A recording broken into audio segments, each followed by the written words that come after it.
Good morning students. चलिए classes शुरू करते हैं। कल हम लोगों ने प्रश्न 7 तक के प्रश्न कर लिए हैं, उसके उत्तर मैं आपको बता चुकी हूँ। 7वां जो प्रश्न हमारा आखिरी प्रश्न था कि कवि को कोयल से क्यों ईर्ष्या थी, तो वो वहाँ तक के प्रश्न हम कर चुके हैं। पाठ चल रहा था हमारा कैदी और कोकिला, जो कि माखनलाल चतुर्वेदी जी द्वारा रचित है, जो कि आधुनिक युग के बहुत बड़े रचनाकार तथा एक सच्चे देशभक्त भी थे। इसी देशभक्ति के कारण उन्हें कई बार जेल भी जाना हुआ था।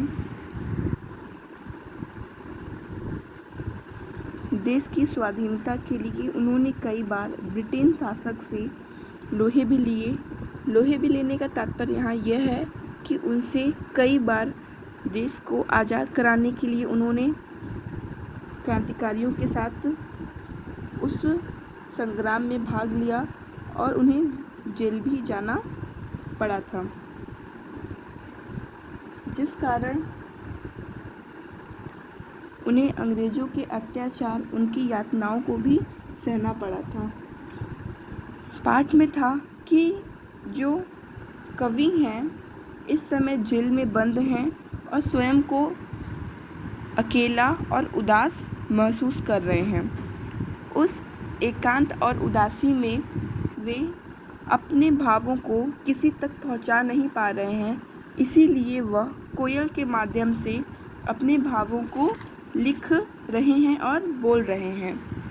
आप लोगों ने पाठ के अंत में एक लाइन पढ़ी थी, पूरा पद था कि इस हुंकृति पर अपनी कृति से और कहो क्या कर दूं, कोकिल बोलो तो मोहन के व्रत पर प्राणों का आसव किसमें भर दूं, कोकिल बोलो तो ये जो लाइन थी, यहाँ पे जब आप उसको पढ़ रहे थे पहले, तो उसमें था कि कोयल संदेश देना चाहती है, कोयल देशवासियों को जगाना चाहती है।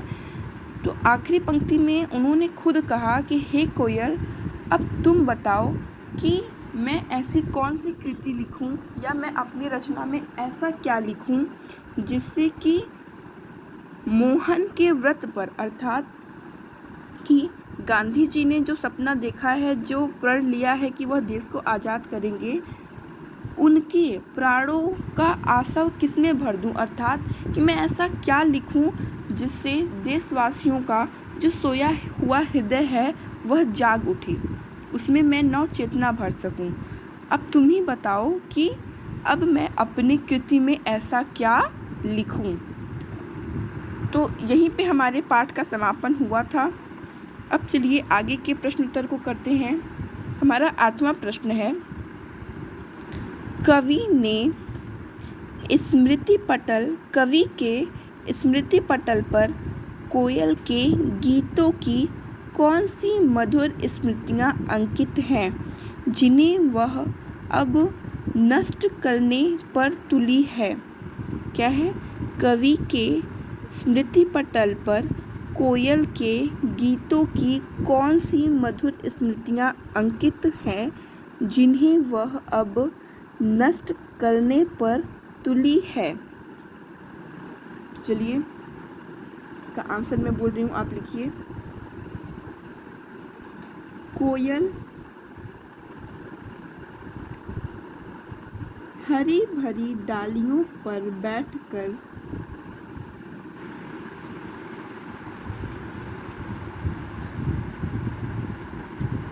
अपने मधुर स्वर से सारी सृष्टि को गुंजायमान करती है, सारी सृष्टि को गुंजायमान करती थी। उसके मधुर गीतों में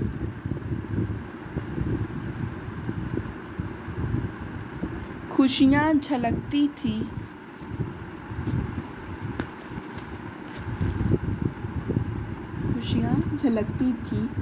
स्वतंत्रता पूर्वक आकाश में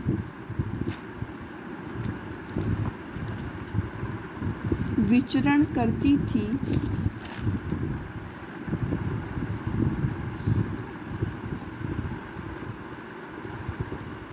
परंतु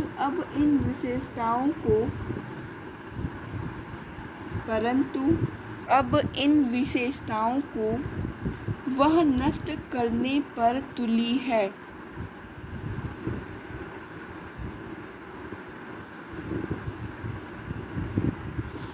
इसके दो आंसर हैं, दो करके नहीं लिखिएगा, आप लिखिएगा इसके बाद अर्थात कवि के स्मृति पटल पर कोयल के गीतों की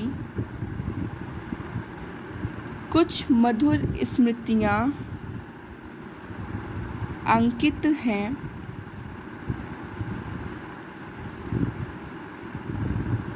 जिसे कोयल अपनी मधुर वैभवशाली आवाज़ से सृष्टि को अलंकृत करती है।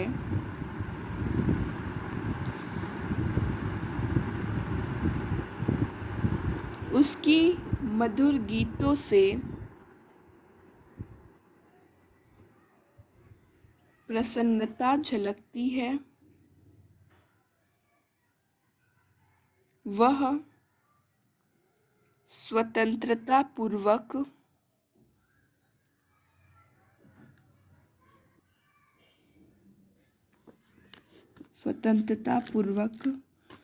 अपना गीत गाती है।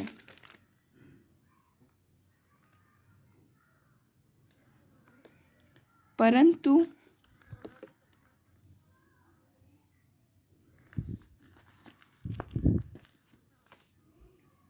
अब वह अपने इन विशेषताओं को नष्ट करने पर तुली है।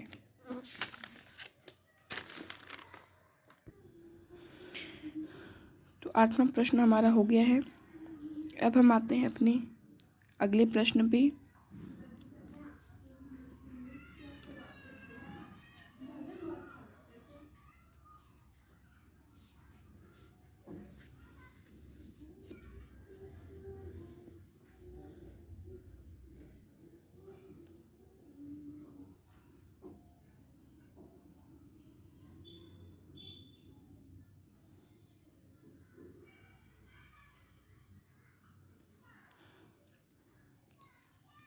है हथकड़ियों को गहना क्यों कहा गया है? क्या लाइन है? हथकड़ियों को गहना क्यों कहा गया है? आपने इसकी पंक्ति में पढ़ा था।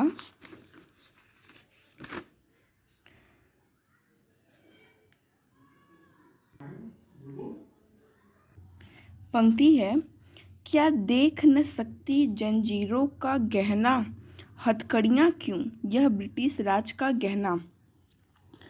तो चलिए इसके आंसर लिखिए आप लोग। कवि के लिए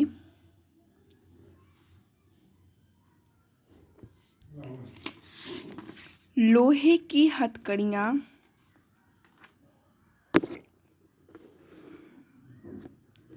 गहनों के समान हैं। कवि अंग्रेज सरकार द्वारा पहनाई गई उन बेड़ियों को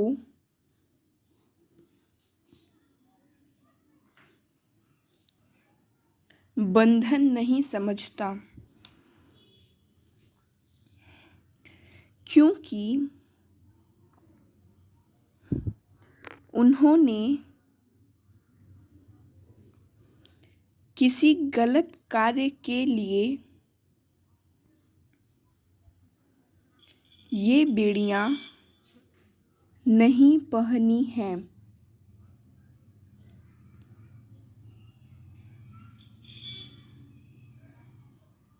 अर्थात उन्हें स्वतंत्रता संग्राम में भाग लेने के कारण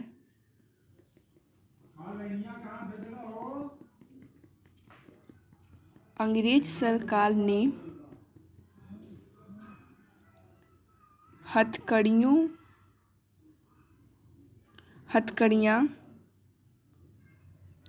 पहनाई हैं,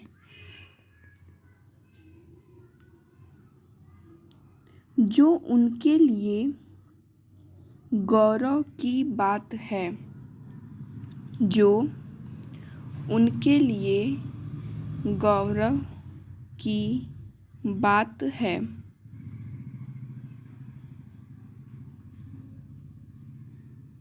इसीलिए कवि ने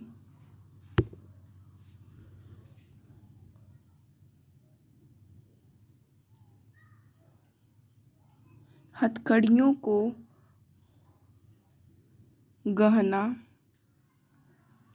इसी उद्देश्य से कहा है।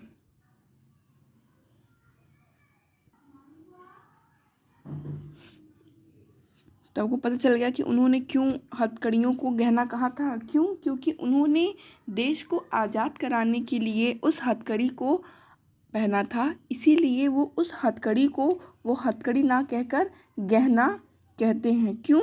क्योंकि उनका जो उद्देश्य था वह स्वतंत्रता था और इस संग्राम में वो भाग लेने के कारण उनको यह गौरव की बात लगी कि उन्हें यह हथकड़ी रूपी गहना पहनना पड़ा, इसीलिए वह हथकड़ी को गहना कह के संबोधित कर रहे हैं। अब हम आते हैं अपने अगले प्रश्न पे।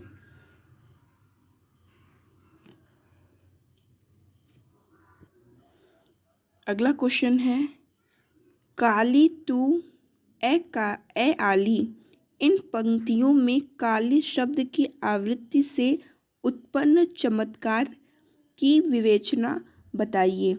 कहने का तात्पर्य है कि काली शब्द, आपको पहले ही बताया गया है कि जो नए नए शब्द होते हैं वह काव्य में एक चमत्कार माना गया है कि यदि शब्द आपके अच्छे हुए, सार्थक हुए, तो वह काव्य की शोभा को और अधिक बढ़ाते हैं।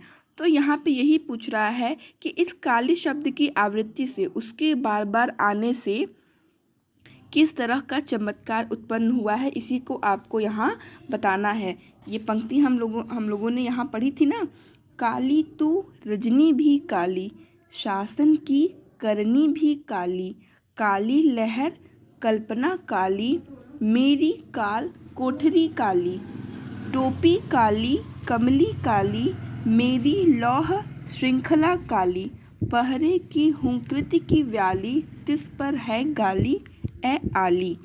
तो ये जो लाइन आपकी पहले से लेके आखिरी तक की जो लाइन दी हुई है, इसमें जो काली शब्द बार बार आया है, यहाँ पे कवि यही पूछ रहा है कि इस काली शब्द का यहाँ पे इस वाक्य में क्या प्रयोग है, इसके आने से यहाँ पे क्या चमत्कार हुआ है, तो आपको यहाँ बताना है। और एक चीज़ आपको और बतानी है कि कुछ बच्चे पूछ रहे हैं कि जो हमें अर्थ लिखना है, क्या उसकी पूरी पंक्ति लिखनी है।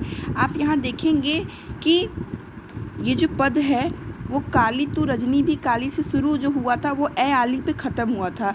तो जब भी आप अर्थ लिखिएगा तो उसमें क्या करिएगा कि आगे के दो शब्द और दो शब्द पीछे के लेके अगर आप लिखते हैं तो इससे क्या होगा कि आपको पूरा काव्य नहीं लिखना होगा और ये पता चल जाएगा कि आप इसी का अर्थ बता रहे हैं, क्योंकि पूरा काव्य लिखने में आपका समय भी बर्बाद होगा और आप उसको अच्छे से करेंगे भी नहीं। तो जैसे वो जो पंक्ति पूरी दी हुई है, देखिए आप इसको किस तरीके से लिखा है, तो आप अपने कॉपी में भी इसी तरीके से लिखिएगा। चलिए इसके अर्थ को लिखिए, इसके आंसर को लिखिए। इस कविता की पंक्तियों में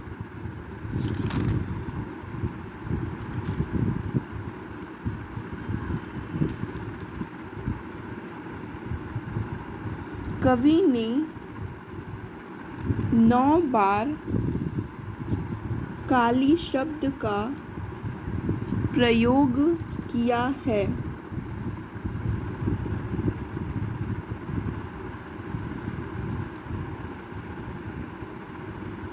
शब्द तो एक ही हैं,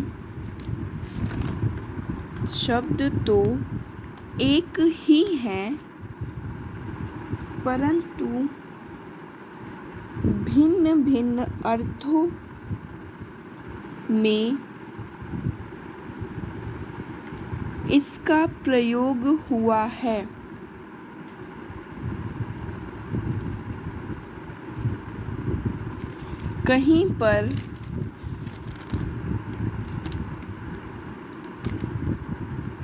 कहीं पर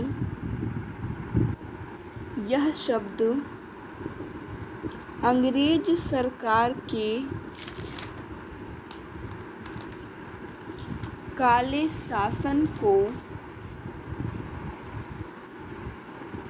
संबोधित कर रहा है, तो कहीं पर वातावरण की कालिमा और निराशा को उजागर कर रहा है।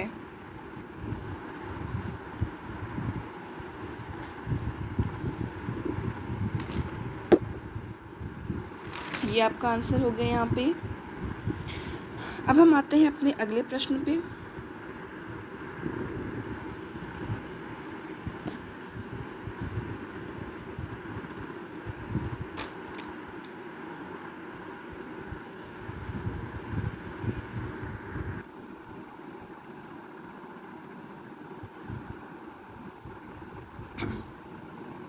अगला प्रश्न है हमारा कि काव्य सौंदर्य स्पष्ट कीजिए। क्या बताना है आपको यहाँ पे? काव्य सौंदर्य। दो पंक्ति दी हुई है, किस दानावल की ज्वालाएं हैं दिखी, इसका आपको बताना है काव्य सौंदर्य। और है तेरे गीत कहावे वाह मेरा तेरे गीत कहावे वाह रोना भी है मुझे गुनाह, देख विषमता तेरी मेरी बजा रही तिस पर रणभेरी। तो इन दो प्रश्नों के उत्तर आपको देने हैं। तो चलिए सबसे पहले इसे डालिए, उसके बाद लिखिए आप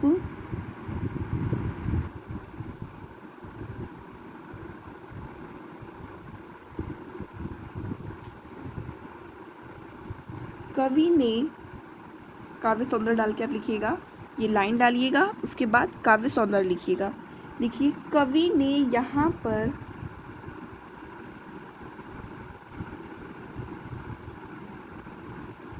प्रश्नात्मक शैली में कोयल की इस वेदनापूर्ण आवाज पर वेदनापूर्ण, इसको इस तरीके से लिखिएगा,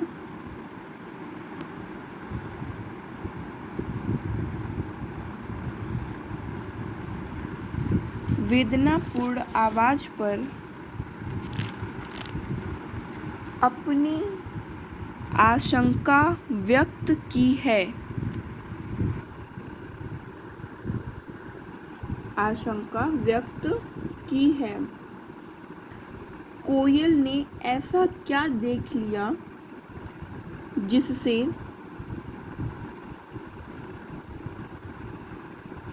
जिसके कारण वह इतनी व्याकुल हो रही है।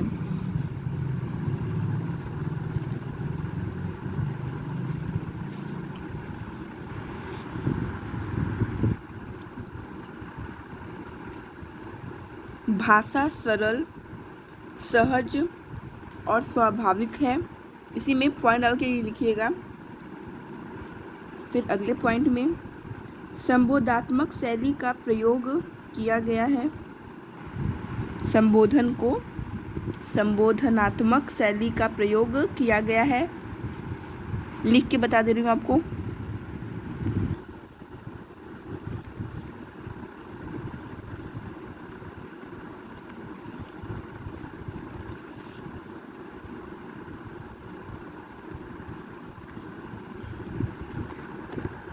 इस तरीके से लिख लीजिएगा।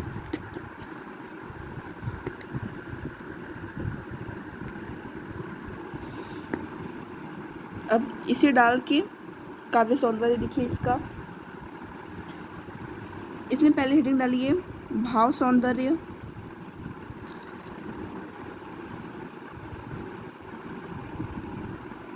इसका भाव सौंदर्य डाल के लिखिए पहले। यहाँ पर कवि और कोयल के जीवन का तुलनात्मक वर्णन हुआ है।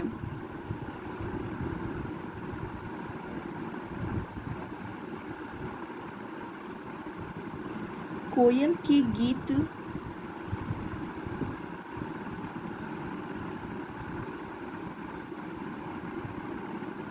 जहाँ सब ओर से प्रसन्नता पा रहे हैं या प्रसन्नता पाता है,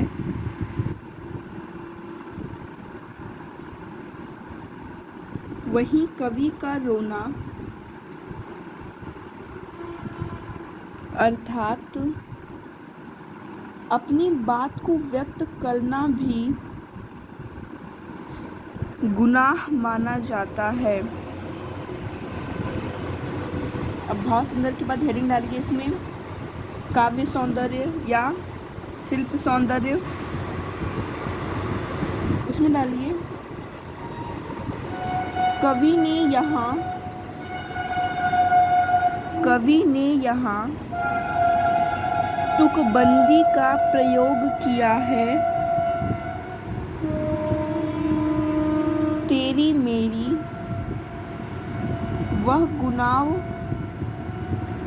मेरी वह गुनाह में स्वर मैत्री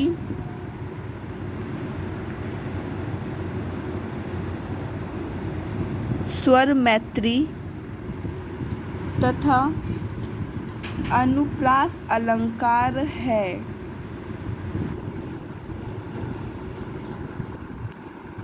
तो यहाँ पे ये आपके प्रश्न 11 खत्म होते हैं।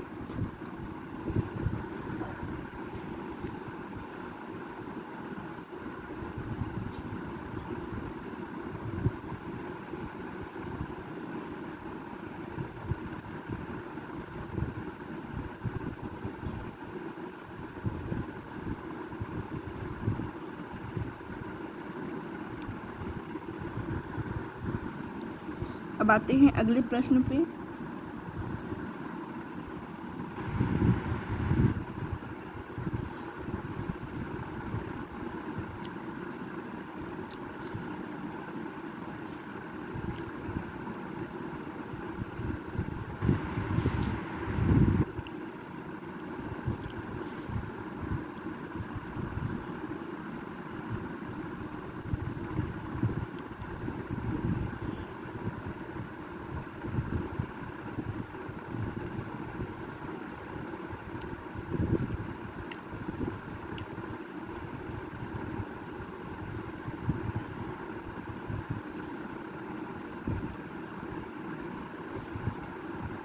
आंसर लिखिए। यहाँ कोकिला को कवि ने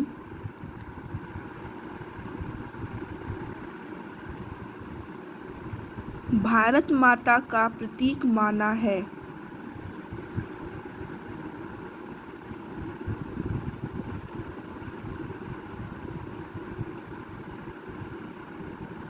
उसकी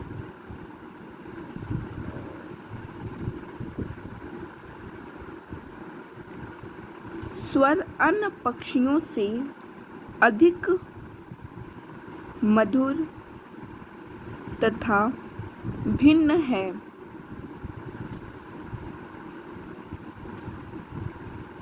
उसकी मधुर और मार्मिक स्वर कवि के मन में एक अन्य प्रकार की चेतना जागृत करता है।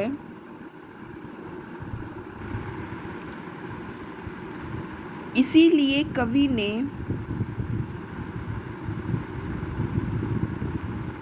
कोकिला की ही बात कही है।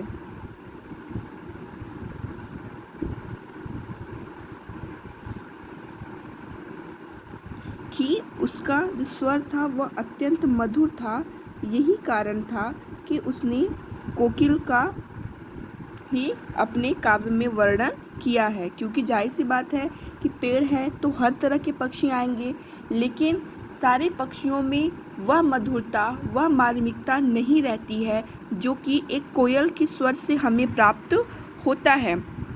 इसीलिए कवि ने यहाँ पे क्या कहा है कि उसके स्वर में एक मार्मिकता है, एक मधुरता है। इसी कारण से कवि ने यहाँ पे क्या किया है कि अपने काव्य में उसका वर्णन किया है। अब अगले क्वेश्चन पे आते हैं हम। अगला क्वेश्चन है हमारा, आपके विचार से स्वतंत्रता सेनानियों और अपराधियों के साथ एक सा व्यवहार क्यों किया जाता होगा? तो इसके मैं 2 आंसर लिखवाऊंगी आपको। पहला लिखिए, अंग्रेज सरकार के लिए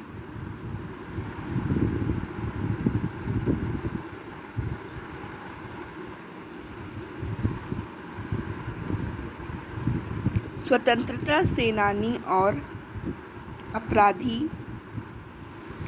एक जैसे ही थे। दोनों उसकी व्यवस्था में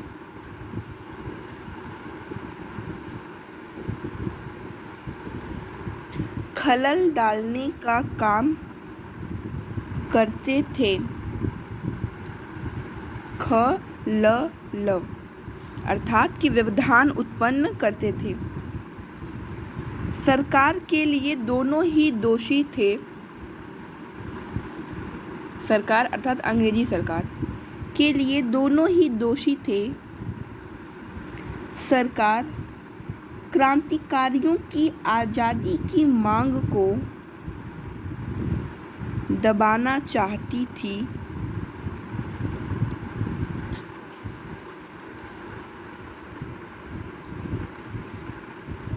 स्वतंत्रता सेनानियों के मनोबल को तोड़ना, स्वतंत्रता सेनानियों के मनोबल को तोड़ने के लिए तथा भारत पर अपनी सत्ता कायम करने के लिए वे दोनों के साथ एक सा व्यवहार करते थे।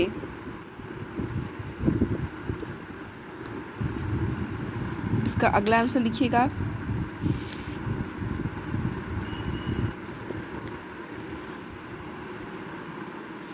इसका दूसरा आंसर है, अंग्रेज नहीं चाहते थे कि भारत एक स्वतंत्र राष्ट्र बने।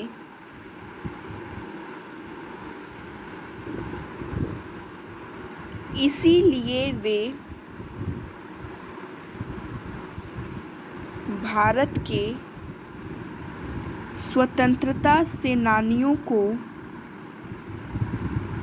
निर्ममता से दबाना, निर्ममता ऐसे लिखा जाएगा,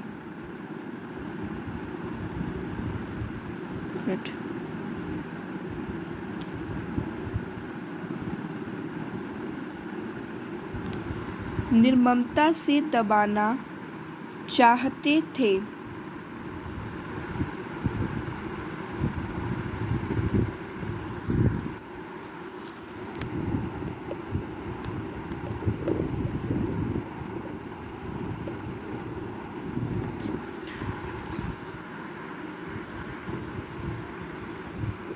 स्वतंत्रता सेनानियों के मनोबल को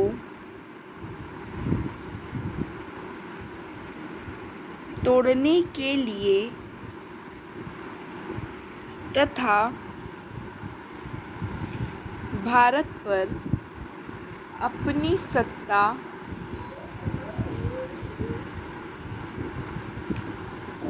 कायम करने के लिए वे स्वतंत्रता सेनानियों और अपराधियों के साथ एक सा व्यवहार करते थे। तो यहाँ पे आपके प्रश्न खत्म होते हैं। आपका चौथा अध्याय भी ख़त्म हो गया है। अब हम नेक्स्ट क्लास में नेक्स्ट टॉपिक पे मिलेंगे। तो आज के लिए इतना ही। ओके।